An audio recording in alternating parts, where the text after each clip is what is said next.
Good on you, listener. You've found the Gorgon Posse podcast of Medusa Rising world-building women. We have huge ambitions, so we create and publish slowly and thoughtfully. We seek to deepen support and coalition among feminists globally and to publish new writing and art by women in order to facilitate that coalition building. Thriving movements draw on grassroots work, spiritual traditions, mutual aid networks, personal growth, and on theory. We're here with you in all of that becoming because we know at Medusa Rising that patriarchy is an interlocking social, psychological, legal, economic, and cultural system that supports male supremacy. It was born in the commodification, rape, and murder of women, and now it is reasserting its drive to dominance in both far-right and far-left political and cultural movements. It has existed in remarkably consistent forms for 5,000 years, and Medusa Rising means for this millennium to be its last. To share your work with us, or tell us about a great feminist organization you want us all to know about, or subscribe to our newsletter, click on over to medusarising.org. Meanwhile, stay rad, stay witchy, and be good to each other. I'm Esmée Streachailt, founder and editor of this joint, and today, my guest is me. Hey, y'all. This is Esmée Streachailt. I am reading The Myth of the Forever Patriarchy That Can't Die Fast Enough for Medusa Rising and for the Gorgon Posse podcast. Going to do double duty on these things for a little while. So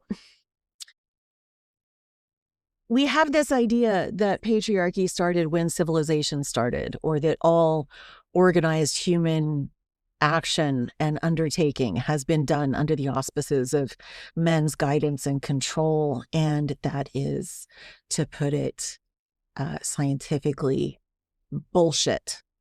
We have the evidence through the DNA, and we have the evidence through the archaeology and ethnography of Maria Gimbutas and other feminist scholars who are ignored for being feminist scholars, that we were not always organized by structures of violence and domination. We had other forms. So this is actually a piece of the work on Maria Gimbutas that I did for the Radical Notion that I took out because it didn't fit. There were too many pages, there were too many words. I was too into what I was doing to even think of stopping. So this is the myth of the forever patriarchy. On the oldest goddess figurines, even these, the 45,000, 50,000-year-old goddess figurines, we find marks that are not accidents or clothing or that represent a hairstyle or patterns, or that associate them with various animals. For the goddess was in and of all things, right? This was a animist, pantheist in many ways. Religion, these people believed. These marks are found across widely spread settlements over millennia in Europe, but many of them begin on the goddess figurines. They have been interpreted to represent a poetics and a practice of the great goddess of life, death, and regeneration, also known as the double goddess. Our ancestors, pre the Yamnaya incursions, lived in a sex egalitarian and largely class egalitarian harmony with the natural world that nourished and tested them. And they did it with a social and cultural continuity that is well out of reach of the build, dominate, collapse cycle of patriarchal systems. Then in the article at Medusa Rising, I have an image of the codex of the Paleolithic double goddess. These are marks taken from the figurine of Holfels, one of the oldest goddess figurines, and possible interpretations. It's almost a cosmology.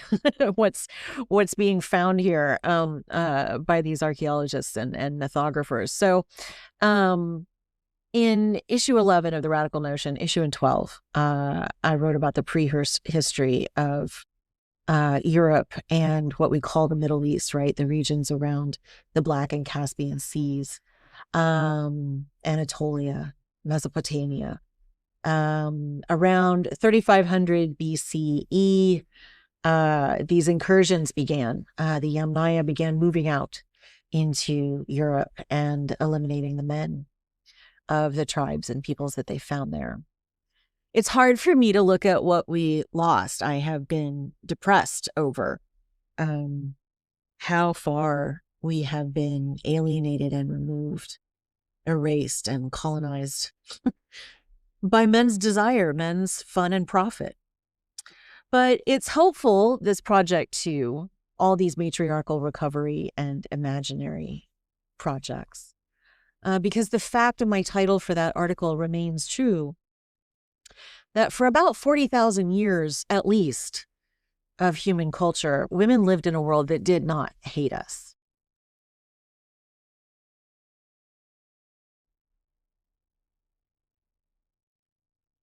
It's a two-parter, that article on Gimbutas and the world that did not hate women. So this post is a few of the cuts I had to make, right? Because I got into what I was doing.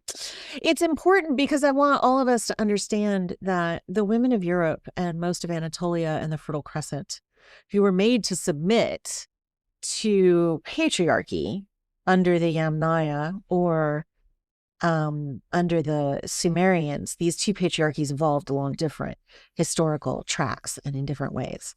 But they did exist, but they did develop kind of right around the same time, within 1,000 years, which in a world that didn't change very much before the 19th and 20th centuries, 1,000 years was, not that long, really, because things did not change too much. These were the two big disruptive changes, the Yamnaya and the development of patriarchy in Sumeria. The Yamnaya,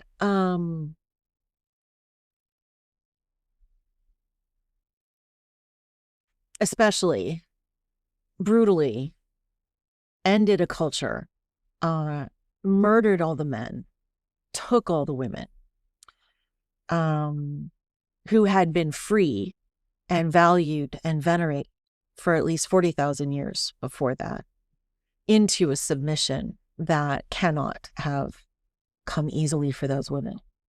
And you can tell that it didn't come easily because we have never fully submitted.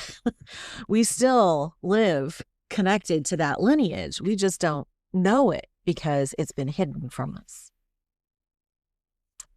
Let me paint you a picture of these free women.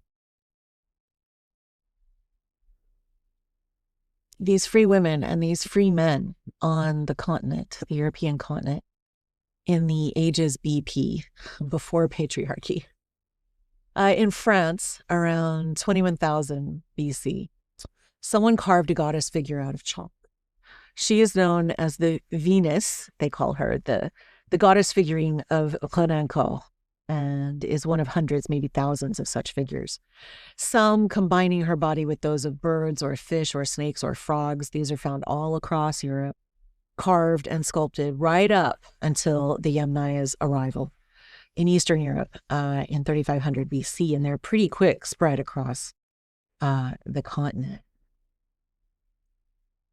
Renancourt was the site of several figurines. This figurine was one of several found in a Paleolithic workshop, similar to the one in Bras-Saint-Puy, where a large number of figurines were found, and two of them were carved from the same block. She's 4 centimeters tall. She fits in the palm of your hand. Her makers were a nomadic hunter-forger people who used plants for both food and medicine, fished and followed herds of horse, deer, and reindeer, who competed for those prey with wolves, bear, and lions. They built a probably seasonal settlement at Renancourt called Paleolithic Pompeii by the authors of the book Lady Sapiens, Breaking Stereotypes About Paleolithic Women. The settlement is in a highly strategic location where the valley creates bottlenecks in certain places, which allowed the hunters to trap their prey. They could drive the herds into them. and then use spears and spear throwers that extended the arm and the power of the throw by creating kind of a second elbow. So they had a habit of trapping their prey. They had tools that were more effective at killing them than just throwing a spear. These tools were made often by women. The women were able hunters of larger game given these spear throwers, and many of the spear throwers are decorated with hunting motifs associated with the art of hunting and with art itself. So they had specific locations for doing a specific kind of work, and Conancourt and Brassaby were a couple of places where we find actual workshops where artisans got together and would make many of these figurines for their people. Thanks to the evidence of the skeletons and the techniques of ethnoarchaeology, we know a lot about how these women lived and worked. Again, this is from Lady Sapiens. Since the bones are continually forming and reforming in our bodies to adapt to our movements and needs, theirs are shaped by a richness or deprivation of nutrition. So we know that these whole populations were engaged in rigorous physical activity. Lady Sapiens, they write, was an all-around athlete, did not have a sedentary lifestyle. She was a muscular woman with little excess fat, as their diet of game consisted of lean meat, unlike the fatty meat of farm animals of the Neolithic. This makes sense. Her whole life was an ongoing cross-training event. Examination of these skeletons shows that malnutrition was not common among men or women, meaning that food was shared equally among them and that food was abundant for most of these peoples. A sure sign of male supremacy and a domination hierarchy is a culture that hoards the best food for the men and into the upper classes. And this is not found across the skeletons of this Paleolithic eras. Eating so much game meat meant a rich intake of vitamin D. So these Europeans were mostly darker in skin tone, while having also Neanderthal ancestry meant that they had, many of them had blue eyes. So that this is where the sort of dark European with blue eyes comes from, is that our ancestors were not eating a whole bunch of processed grains. They were eating some grains, some legumes, some pulses, and doing a great deal of hunting of large and small game. But they were eating such a wide variety of foods, and they were eating such a rich, lean meat that their nutrition levels were higher than ours are currently, certainly. And their skin didn't bleach out because they had enough vitamin D in their systems to maintain them. It's once we become really sedentary farmers and really dependent on grains like wheat that Europeans begin to lighten in response to the lack of vitamin D in our diet. So take that, white supremacists. Your ancestors were olive-skinned. These women did not look like the sumptuous figurines. They were not overweight. They were not robust in that way. They were robust muscularly, which indicates that these figurines represent imaginary and mythical qualities of abundance, of wholeness, of space itself, earth itself, rather than the actual qualities of the women who existed in these cultures and these societies.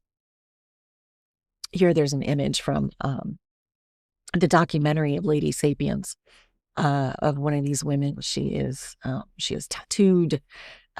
She has really muscular arms. She's carrying a couple of weapons, as well as a net full of goods, although part of that you can't see in the picture. From other artifacts found in homes and burials, we know that Paleolithic peoples decorated their clothing and their bodies. Ear and lip piercings, rings, bracelets, beads of deer and fox teeth, and so on. All kinds of decoration, actually. Almost many parts of animals were used to decorate clothing. These items and their patterns likely marked one's tribe and one's role in it. Among these peoples, both men and women, relocated to form families. And these new relations seem to have established long-distance economic and political alliances that allowed for trade and cooperation in times of difficulty like winter, as well as sharing knowledge and skills among tribes and clans. So the idea that these people were sort of isolated and just haphazardly finding their way through the wilderness is just utter garbage. They had extensive cultural and economic ties with the peoples around them. Cave carvings from Ariège and La Marche show people engaged in sexual spooning, in the dual oral stimulation of the 69, and two women dancing or possibly kissing naked. They managed their fertility, right? So women figured out how to manage the number of children they were having, mostly because if you have to do a lot of walking around and hunting, you can't do that if all the women are hauling babies. So you want your kids to grow up and like get on their feet and get able before the next child comes along. Also, apparently, they had a rich and rather uninhibited sexual life, right? This was a world where they knew how to get what they needed. They knew how to live in balance and harmony with the abundance around them. And that allowed them the time and the comfort to enjoy their sensuality and their artistic creativity. So does managing your fertility, by the way, right? That lets you enjoy your sensual life. The demands of daily work and the significant journeys of seasonal migrations influenced women's fertility, I believe, with most women seeming to have children only every 4 to 5 years, a practice we see today even among contemporary hunter-foragers in many parts of the world. So the folks who were doing the research for Lady Sapiens here, these archaeologists, this big interdisciplinary team, have found that our Paleolithic ancestors lived a lot like the way that we would like to be living into a future that maybe is far less extractive and less structured by violence than the one we currently live. In a world that memorialized lovemaking, but not war, indeed, you find almost zero scenes of humans aiming weapons at each other in this early art. It is the art. This would require regular and respected practice of abstinence in addition to any knowledge of plant-based fertility controls, right? These women and these men would have had to cooperate in the maintenance of the community by not overburdening the community with children. Being physically powerful, many women would have recovered from childbirth fairly quickly, but I imagine these women would want a child able to walk long distances and feed itself before becoming pregnant again.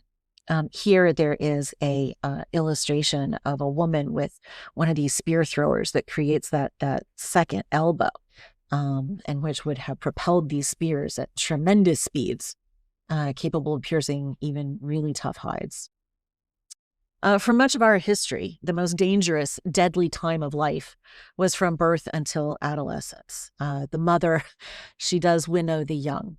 So the authors of Lady Sapiens argue these clans would have engaged in cooperative reproduction in which the whole group would be involved in the rearing of children, and they likely organized to support and protect mothers in the early months of a child's life when breastfeeding and extra nutritional support are especially beneficial. That is, they were organized in the way that we imagine a matriarchy, around the children and the mothers, and then you build the society out from there to support the livelihoods and lives of everyone. Among these people, we have evidence of fiber arts, of basket making. I mean, that's vital to people who are hunting and gathering and moving around, right? Pottery work for storage, a use of mineral plants and dyes. They paved the floors of their homes with shale in many cases.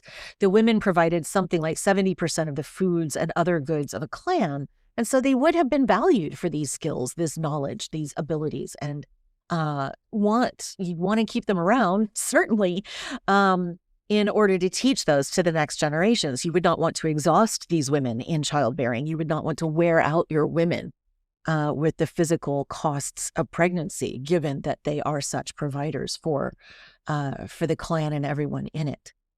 And as the primary gatherers, right? They would have been familiar with the qualities of all kinds of plants, and so likely contributors to the long processes of developing agriculture. Women like these women, right? These dark-skinned, blue-eyed, hunter-gatherer priestesses, these knowledge keepers, these mothers, right? These are the ancestors of the Neolithic people who would build Göbekli Tepe, who would build Çatalhöyük, who would establish large permanent settlements and farming some 3,000 years before the first cities of Mesopotamia. And those Neolithic women would not have gone willingly into a less artistically advanced, much harsher way of life where women served men rather than communed with them. And the sword and the battle axe, these were symbols of Deus, a new god, a new sky god in Europe who came with the Yamnaya.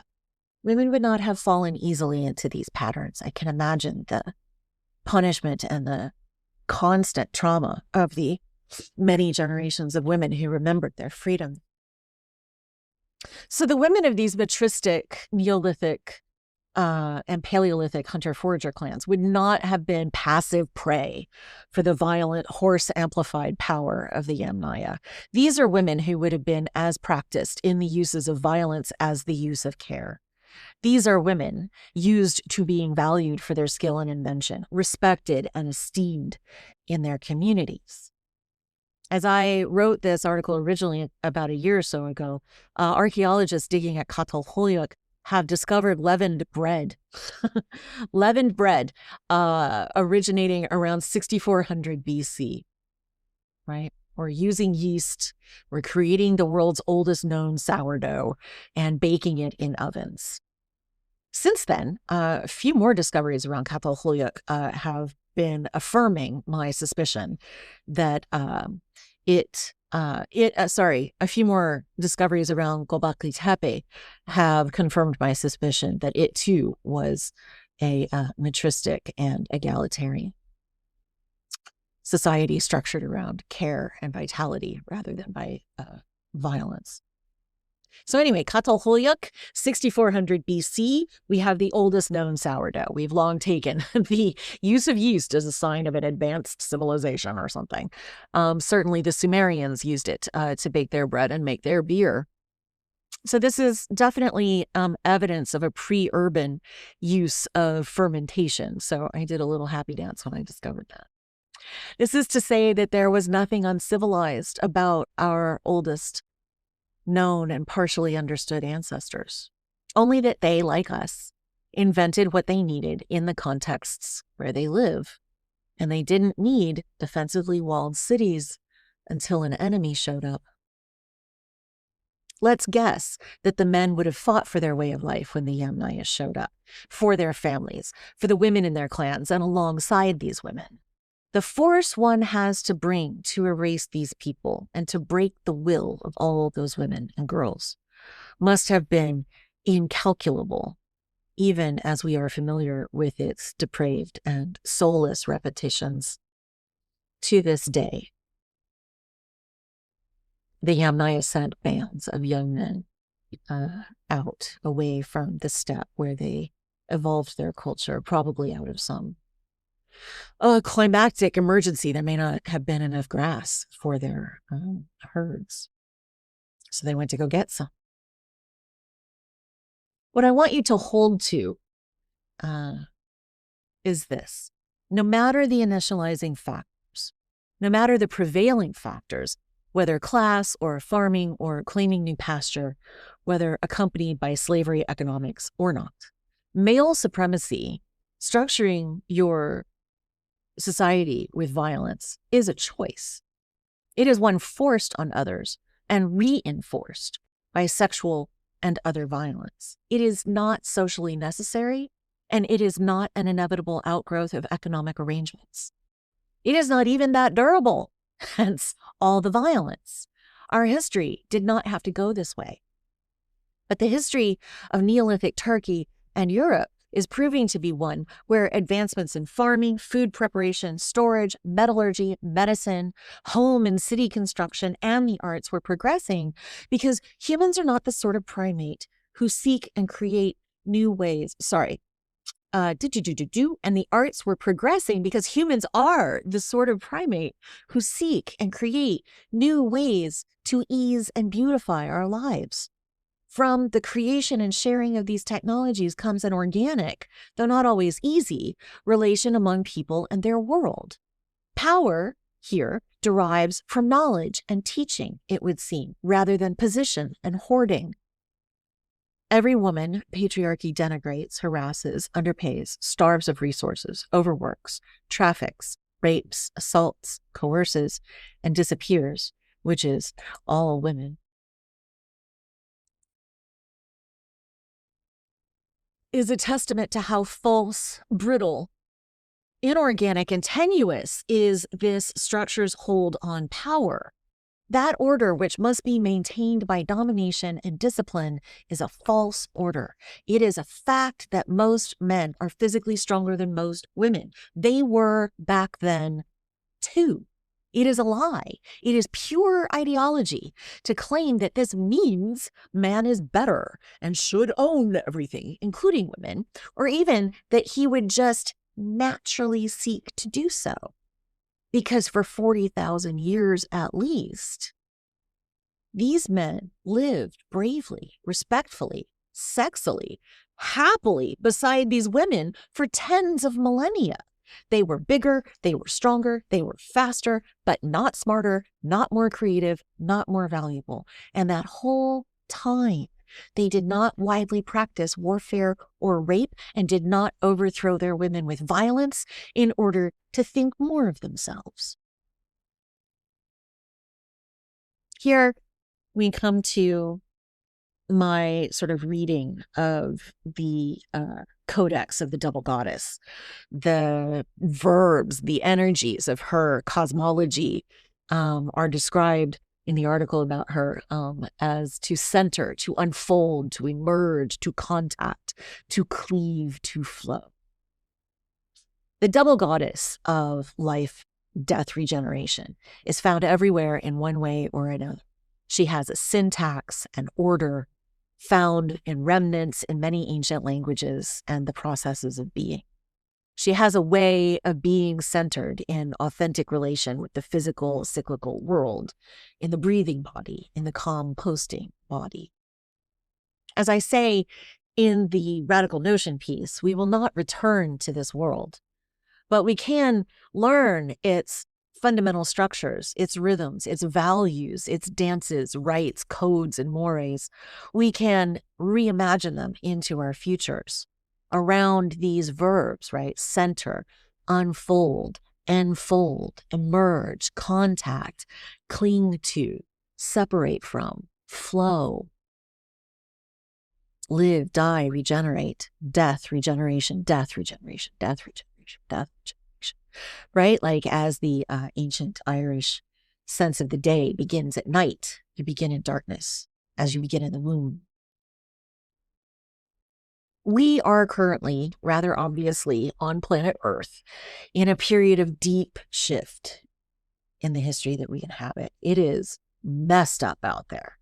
The bellicose forces, the ever more tremulous instability of our economic, social, and ecological worlds are not only signposts and symptoms of our era, they are its entire content.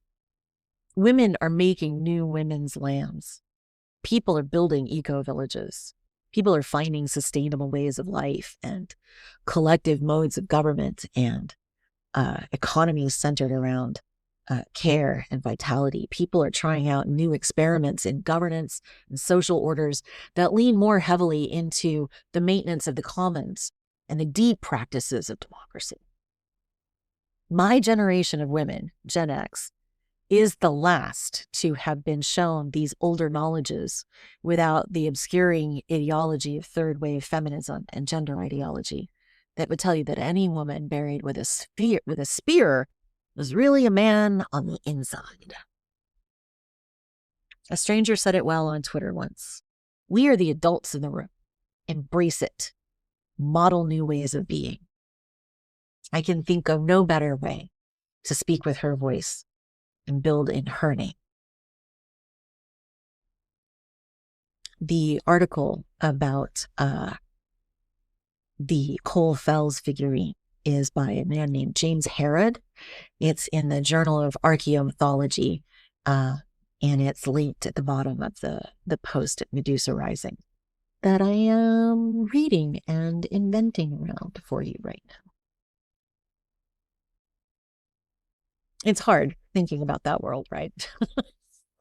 But it is encouraging to find so many women and men who are working to build some new version of it, right? We call it making the matriarchy. We call it Gailani. We call it partnership systems. We call it, sustainable living. We call it whole systems thinking. We call it a lot of things. We call it participatory democracy. We call it embodiment, right? I like to call it the hyperlithic. I like to call it that because we live now. We live in this hyper age, right? We live in this vast, shiny space age, technologically sort of encrusted human world. And I bet we're going to take some of that with us into the future. But look at all the possibilities when you stop and think about how we could combine the nearly godlike power that these technologies put at our disposal. Even us, even just regular us, we're all carrying supercomputers in our palm of our hand that have more computing power in them than any of the computers that NASA built to go to the moons the first time. And those computers were physically built and programmed, and all that math was written by women, right? Many of them Black women in the American South. We have all of the potential. We have more than enough tools. We just have to decide on the value system and commit ourselves to connecting with each other in ways of living that are going to nurture vitality, cherish care, center human being and common life together. And that put the survival of children and humans at the very center of its value system. When you build out from there, you're going to build a world in which people can live happily and artistically, creatively, beautifully, sensually, sexually, much more contented lives in a much more natural rhythm than the ones patriarchy is desperately clinging to right now in the way that it is terrorizing for so many peoples. Right on. I'm going to let the outro play since we're doing this as a podcast. It is Tuesday, August 5th, 2025 right now, just in case you're wondering where we are in time. And as time goes, once again, I am mystified. Things are moving so terribly and so fast. It's hard to remember when, what. Anyway, I'm going to go back to work. I'm going to listen to some Florence and Machine. I'm going to listen to that Gorgon Posse playlist that we're making. Thank you for the new contributions. I'm going to get those added really, really soon after I do a bunch of editing. And I will talk to you again one of these days, probably in the very near future. Stay well. Be good to each other out there, 11s. We know your life energy is precious, and so is ours. We make this podcast for free, so you can pay us by telling your feminist friends about it. Like it, share it, recommend this RadMat Femme conversation everywhere that you're listening to us. Because manipulating the algorithm is a postmodern form of magic, and we need to make that system feminist. Tend to yourselves, stay witchy, and build worlds for women over at medusarising.org. I'll see you soon.